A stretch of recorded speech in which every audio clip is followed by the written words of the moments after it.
Hi, everybody. This is Beebe Book Buzz, our virtual version, coming to you from our houses. We're very excited to be here today to be able to share our usual programming with you virtually.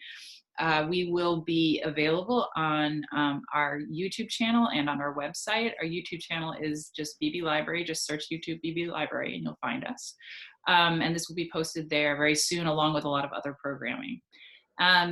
Today I have with me Beth Radcliffe and Alyssa Staples, and I'm Karen Stern from the, all of us are from Reference, well actually now we're from Reference and IT, and we have a little selection of books for you, all of which are available electronically in some way or another, and each person will tell you where their book is available so that you can get hold of these without having to go anywhere or order something. Okay, I'm gonna start, and the book I want to talk about today is The Bear by Andrew Krivak. Like a lot of authors who write about the downfall of humanity, Somerville author Andrew Krivak, in his new book, The Bear, asks us to look at the future through new eyes. But rather than viewing the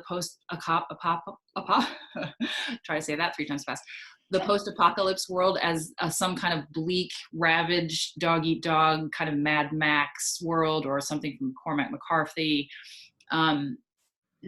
Krivak gives us something a little bit that looks a little bit more like Eden. He introduces us to the last 2 people on Earth, who are a father and a daughter, who are just called throughout the book the girl and her father, who live in harmony with nature. And here comes my cat. They live in harmony with nature, which is a very pristine and abundant and sometimes harsh, given that they live in a part of the world that is very much like our own, like somewhere probably in the northeast of the US. So as the girl grows up, her daily lessons are how to live off the land in this kind of new, it's very beautiful. And I just want to read you a little the first page to give you kind of a flavor of the book. So the last 2 were a girl and her father who lived along the old eastern range on the side of a mountain they called the mountain that stands alone. The man had come there with the woman when they were young and built a house out of timber, stones pulled from the ground, and mortar they made with a mix of mud and sand. It was set halfway up the mountain slope and looked out onto a lake ringed with birch trees and blueberry bushes that ripened in the summer with great bunches of fruit the girl and her father would pick as the 2 floated along the shore in a canoe. From a small window in the front of the house, the glass, a gift the woman's parents had given to her after having received it themselves from the generation before, so precious a thing that it had become as a skill, so precious a thing had it become as the skill for making it was long forgotten. From that glass, the girl could see eagles catching fish in the shallows of an island that rose from the middle of the lake and hear the cries of loons in the morning while her breakfast cooked over a hearth fire.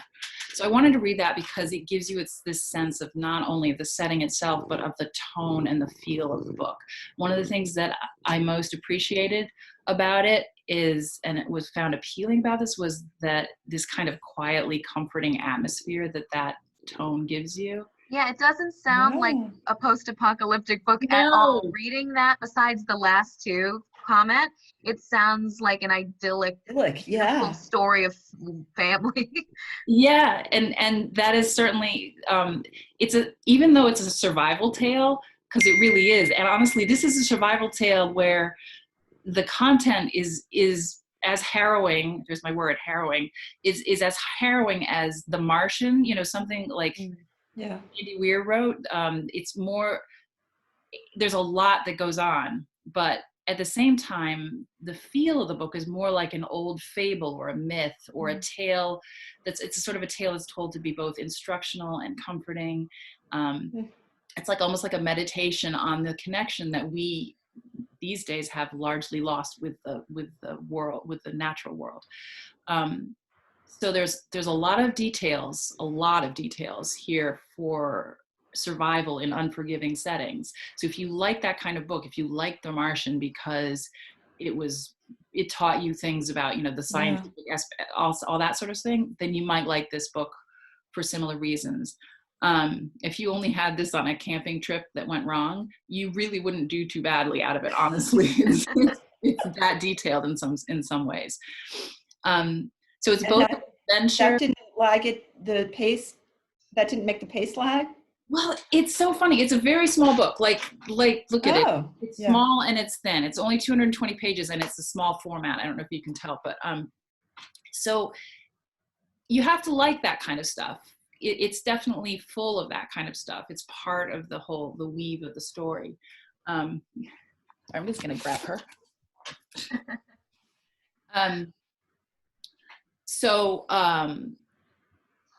It's both this, it's an adventure, it's also a coming of age tale. So in true to form for both of those things, there is a tragedy, and then there's later kind of enlightenment as the girl's understanding of how to live as part of nature grows. So that's how those things contribute to the storyline. Part of that learning involves the other main character of the book, who I haven't even mentioned yet, who is the bear. The bear itself, who after this tragedy befalls the girl, becomes the girl's traveling companion and her teacher and her friend. And Krivak gives us this bear who actually can communicate with the girl. They can talk. He doesn't explain that at all. And as one reviewer, Michael Patrick Brady on NPR's The Artery said, if he found himself wondering if the reader was meant to read this as like myth or reality, and he kept asking himself until finally he stopped asking himself and just realized that I was asking myself the wrong question. I'm simply meant to take it, to think on it, and to try to imagine a different way of seeing the world. So that's why in these kind of scary and uncertain times, not only do you get tips for survival, but you kind of get this very soothing feel of a meditation or a fairy tale told to you at bedtime as a child. And ultimately this feeling of hope about how humans might complete the circle of their existence on Earth. So it takes you right out of where we are now and into this other world in this very gentle rolling rhythm of the language and the setting and the physical how-tos and all that stuff. Really kind of cool little book, little interlude. I'd highly recommend it. Again, for people who like The Martian, for people who like Peter Heller, another book that I talked about once before was The River. Peter Heller wrote the book about the two guys in the Canadian wilderness, and there's a lot of similarities to that kind of thing. That was a great book. Yeah. So I would definitely recommend it to people who like him as well. So that's, and I was going to say, Andrew Krivak's The Bear it's available on Hoopla, both audio and ebook. And Hoopla, as you may or may not know, you don't have to wait for your titles. They're just there if you click on them. Okay. That sounds right up my alley. I really want to read that. Yeah. Again, you have to want you have to be okay with the details, but I just found it soothing. I loved the Peter Heller one, The River. That was wonderful. Yeah. So yeah.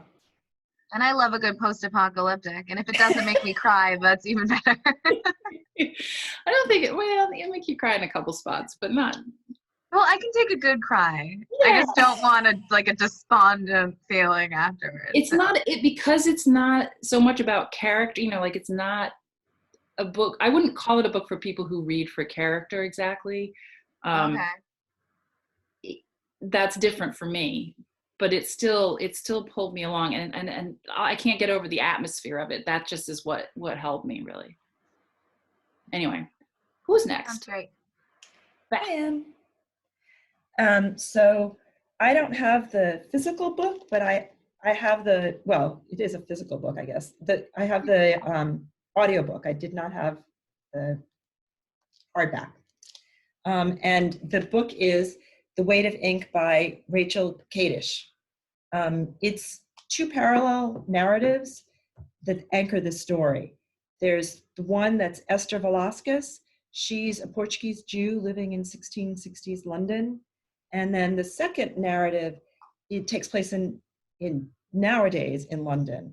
and it's two scholars. One is Helen Watts, who's been a long time researcher and of Jewish antiquity, and then Aaron Levy, who's her assistant, who's a PhD candidate in history. So Helen finds a hidden trove of 17th century Jewish documents in a house located in a suburb of London.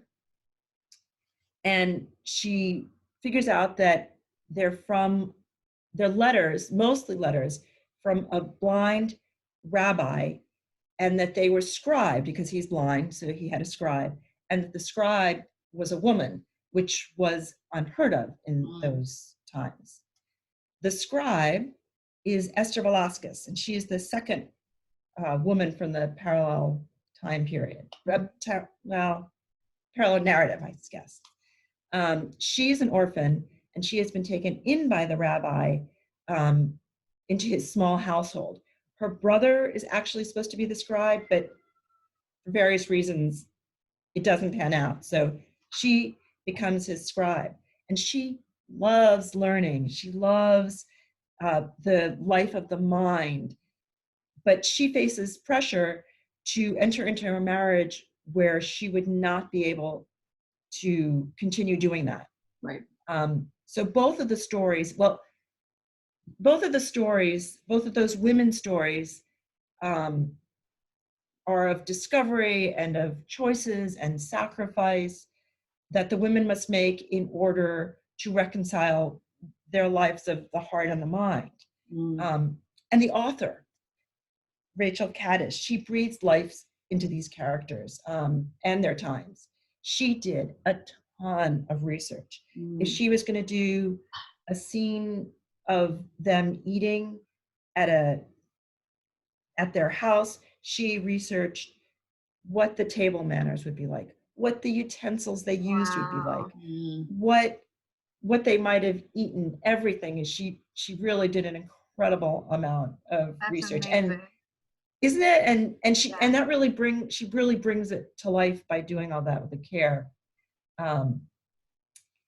And also she does that, like, I could feel the roughness of Esther's dress versus the smooth, rich silk of the upper class women. Right. And when she first gets her initial view of London, because she's an immigrant to London, you can feel it, the claustrophobic feel of the London narrow streets, the darkness, because this is before the fire, which really opened it up. In Helen's world, she portrays a woman who's struggling, a female in an academic male world, and also of an older woman who's coping with her ailing health. Can you say that? Yeah, her health that is ailing. So really all of Kadish's characters, she does a great job of portraying them, and there are numerous ones, from the learned rabbi to a friend of hers, drunken cad of an actor. They're all great. And Aaron, who I mentioned, who is the other character in this time period, he is a great foil to the two women because they're both serious and really are in their minds. And he is, while he's of the mind, he's also an American. He's kind of arrogant in that, and he's charming, and he is a ladies' man. So he's a great foil to these two characters. Right.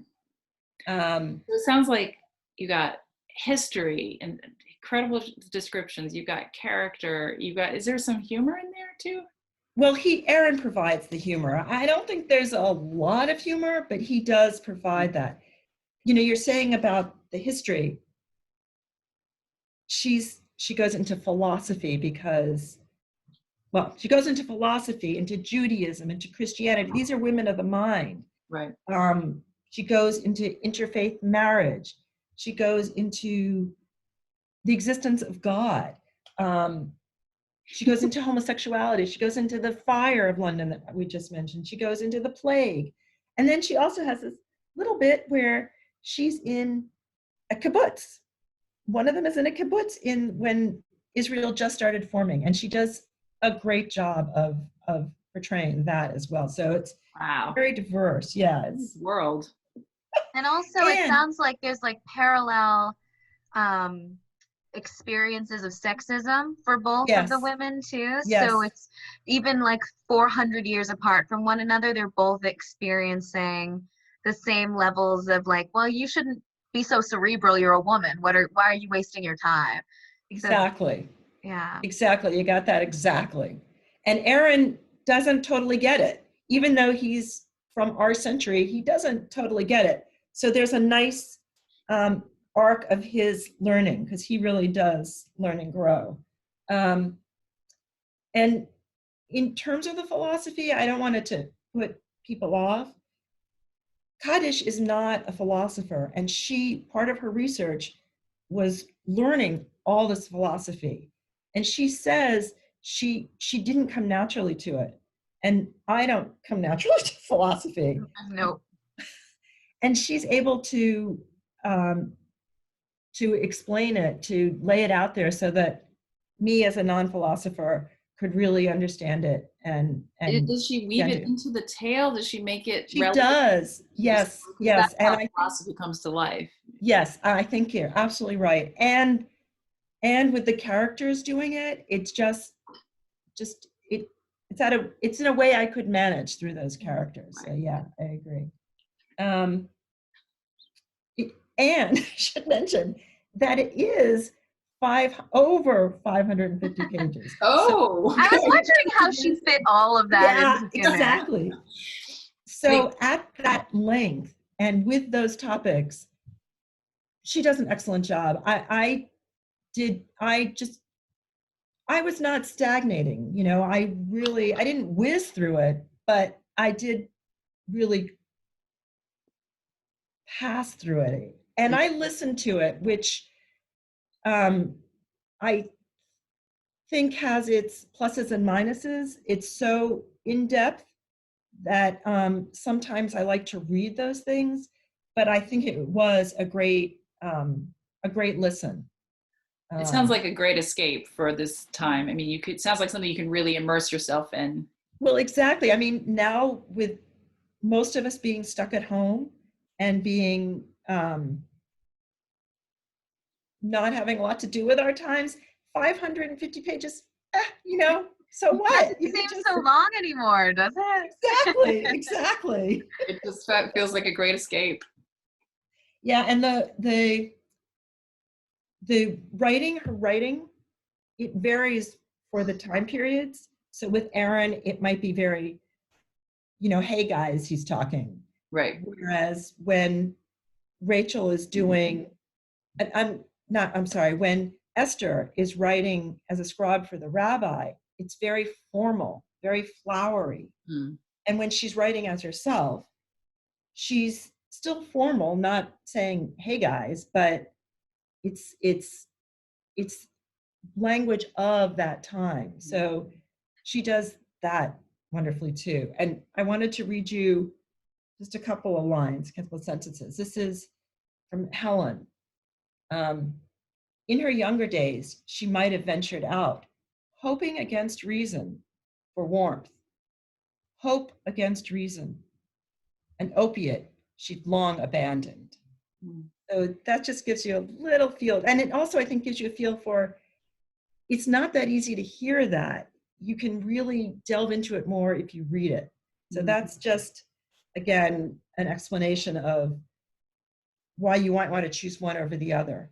And they are both available as ebook. In both versions. You can get the e-audio on Hoopla, and you can get it as an ebook on Libby. So you can do it either way you want. And I'm sure that there are no holds, because this is a book from 2017.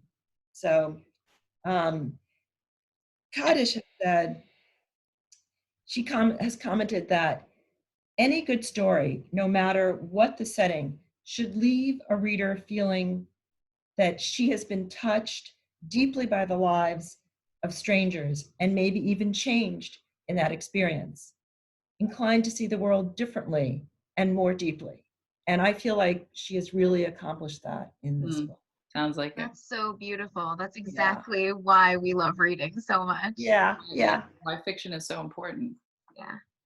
And I just want to say that we are there is information, if you don't know what Hoopla is, it's an app that you can get your books from. And there's information on our website at wakefieldlibrary.org that will explain to you what Hoopla is. It's very easy to use. All you need is your library card. Okay. Yeah. So anything? Jeff had mentioned, and I agree, that books that are similar to this are Possession by A.S. Byatt. Again, two scholars looking at Victorian era writing. People of the Book by Geraldine Brooks, who is tracing a 15th century Haggadah through different time periods. Again, a scholar doing that. And then there's a play, Tom Stoppart's Arcadia. Yes. And that, again, is two parallel time periods. Scholars from now looking at a young adolescent woman who's very accomplished. She's a scholar in math and physics. I can't remember where the other things are, but so those are three different, if you like those, you'll probably like this. Or if you like this, go check those out. That's The Weight of Ink by Rachel Kadish. Great. I even love that title, actually. I know, it's just great. And she really, she talks about ink in there and the weight of it. So you read at that level too, at a deeper level on that plane too. Yeah. Great. All right, Alyssa. Okay, mine is very different than that, but it can also be read two ways, which I'll get into. So I am talking about Temporary by Hilary Leichter. Oops, just messed my screen up. Leichter, rather. And honestly, this is one of my favorite books of the year so far. We're not that far into it, but it's still saying something for me to say that. And I just, look at this cover. It's cool. It's going to be good. So Temporary is about a young woman, an unnamed narrator, just like in your book, Karen, who takes various temp jobs, all the while hoping and praying to one day attain what they call the steadiness, which is just a permanent position somewhere. So the book is divided into short chapters. Each one is named after the type of temp work she's doing. But these are not your ordinary temp jobs. So, for example, she temps as a pirate, she temps as an assassin, and she even temps as a little boy's mother for years. For years? For years. So each job assigns her a different name, which is why we don't know her actual name. And so in every chapter of the book, it's like she's assuming a completely different identity. Oh, wow. There are a few chapters in there where we get a look at her personal life or her past. But other than that, she's just kind of this shape shifter to whatever they need her to be. During, in my opinion, the narrator's most absurd temporary position, she actually fills in as a human barnacle attached to a rock out at sea. So in this scene, there's an interaction that really kind of sums up like the silliness of the situation, but also the author's commentary on like the absurdity of American life in relationship to nature and work. So I just want to read a little bit of that. I'm going to skip around just a little bit.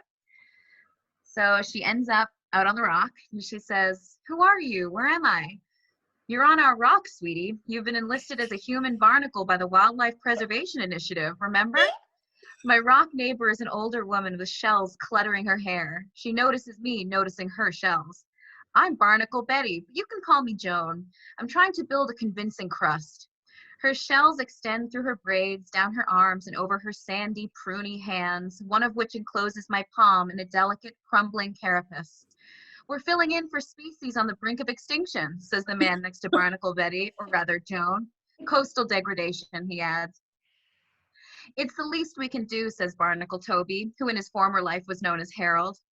The new name uses his new species as a title, as if to speak his new identity into existence. And I wonder, if he had been called Human Harold, if we were all addressed as human first, would it somehow enforce our humanity? And when we're gone, will there be anyone left to fill in? So you can see from that passage, it's like really silly, absurd, funny. It's not even a fraction of like the actual silly wordplay back and forth with characters. But underneath it all is this heavier sense of what does this kind of temporary work do to our psyche and say about us as a culture?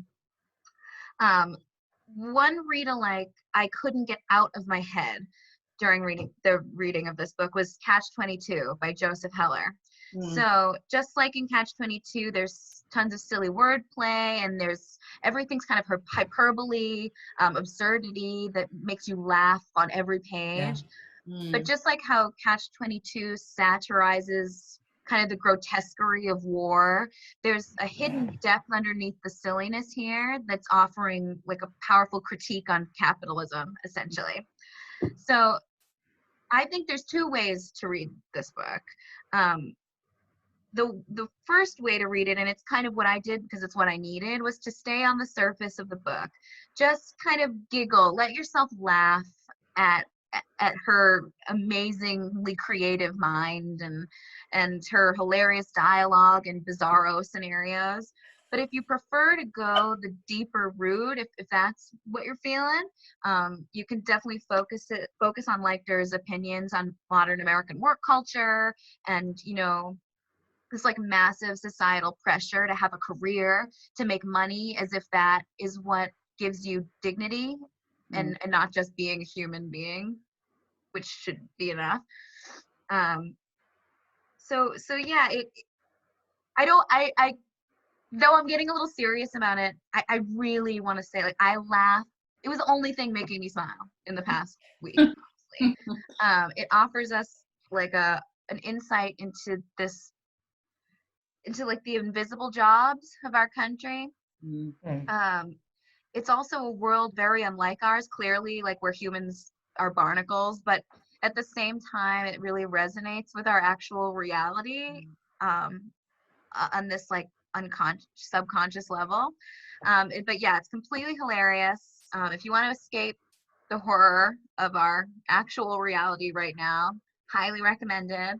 I think it's for all general readers, but especially for people who like double meanings and like puns and wordplay. I would say it's a really good one. Wow. Oh, and it's available on Hoopla as well. So no holds, no wait.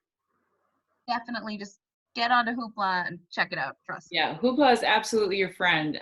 Great place to browse, great place to find all these things that we're recommending. So, and all available immediately. I thought maybe a read-alike for yours, Alyssa, would be the David Leviathan one, Every Day. Yeah. But it doesn't have the humor. I mean, but it's about a person who keeps on changing every single day. I keep on saying he, it's not a he, but every day changes their person. So yes. In that way, it's the same, temporary, but it's not the humor that this one has. Right, but it is similar in the sense that by taking on these different identities, we're getting a much larger picture of society as a whole. Absolutely. It's so much more, it's so much less about the individuals than about the entire picture, which is, I think, similar to that book. Yeah, definitely. But this one, way funnier. A little less, but yeah, similar. Yeah. Okay. Anybody else have any other quick mentions they want to put out there? The things they've read, things they've seen. There's a lot of stuff going on our social media right now. both Facebook and Instagram have lots of suggestions. We've put out comfort reads and comfort watches, and our books that we're reading, stacks of books that we're reading right now. So there's all kinds of things that you can find if you need some suggestions for where to go.